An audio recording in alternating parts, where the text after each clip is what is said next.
Bonjour, bienvenue sur la chaîne Salma Parenting Coach, où je vous offre des outils concrets pour la vie familiale de tous les jours. Likez cette vidéo et suivez-moi sur ma chaîne YouTube. Aujourd'hui, ma capsule va parler des enfants, des parents, une capsule parenting. Dans le fond, j'aimerais aborder le sujet des situations où les enfants vont réagir. Moi, je vais vous donner un exemple. Les enfants réagissent entre la fin de semaine et la semaine. Il faut faire la distinction. La fin de semaine, parfois, on a plus de liberté, plus de lâcher lousse, plus de télévision. Pour nous, dans notre famille, il n'y a pas de télévision la semaine. Donc, les enfants savent que la fin de semaine, ils vont en avoir. Parfois, la transition peut occasionner du plaisir, mais aussi des frustrations. Donc, c'est tout dans notre approche de situer nos enfants dans le temps. C'est très difficile pour eux lorsqu'ils sont très jeunes, à 2 ou à même 3 ans, 4 ans. Ils commencent à comprendre les jours de la semaine, lundi, mardi, mercredi, jusqu'à dimanche.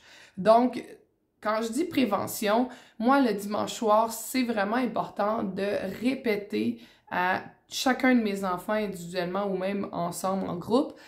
Ce soir, nous sommes dimanche. Demain, c'est lundi. Il y a de l'école. Donc, qu'est-ce que ça veut dire?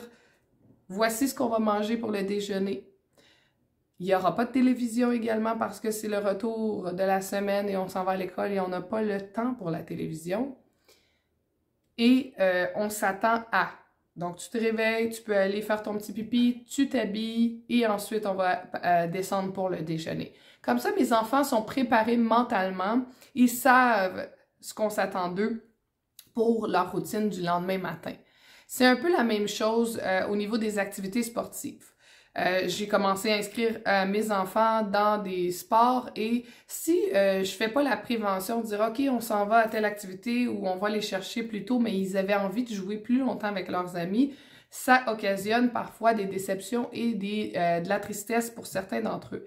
Donc, la journée même ou le soir d'avant, je vais dire, bon ben demain, on a de la gymnastique. Demain, on a du karaté. Demain, exemple, on a un cours de violon, ce qui n'est pas le cas dans ma famille, mais c'est pas grave. L'important, c'est vraiment d'expliquer à l'enfant ce qui s'en vient dans la journée suivante et le matin, de lui répéter encore. Maman va venir te chercher un peu plus tôt aujourd'hui. Voici à telle heure, je vais venir te chercher pour ton cours de karaté.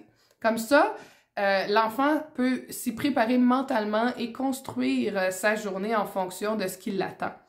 On sait que ça peut être aussi anxiogène pour nous en tant qu'adultes, donc imaginez-vous pour un enfant comment ça peut l'être. Donc c'est toute une question d'organisation, de planification, de préparation à... Donc, j'espère que tous ces outils vous ont été utiles et que vous allez pouvoir les appliquer dans votre quotidien. Si vous avez aimé cette vidéo, likez-le et continuez-moi à me suivre sur ma chaîne YouTube pour une prochaine capsule. Je vous souhaite une belle journée.